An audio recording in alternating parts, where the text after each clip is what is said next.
तो अगर आप इस वीडियो को डाउनलोड करना चाहते हैं तो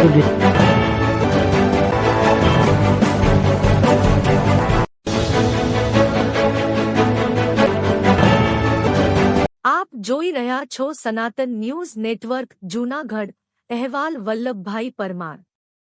તારીખ 18/12/2024ના રોજ જૂનાગઢ શહેરના મધુરમ વિસ્તારમાં ચાલુ વાહન પર હાર્ટ એટેક આવી જતા બાઇક ઉપરથી પડી બેભાન થયેલ વ્યક્તિને તાત્કાલિક સીપીઆર આપી વધુ સારવાર માટે એમ્બ્યુલન્સ મારફત હોસ્પિટલ મોકલી જીવ બચાવનાર PSI Shri S N. Jadeja, HC Shri Jayesh Vikma, TRB Shri Pavan Amrelia, TRB Shri Anil Vadhiya, TRB Shri Bhavin Vaghani, police અધિક્ષક શ્રી દ્વારા પ્રશંસાપત્ર તથા રોકડ પુરસ્કાર આપી સન્માનિત કરેલ।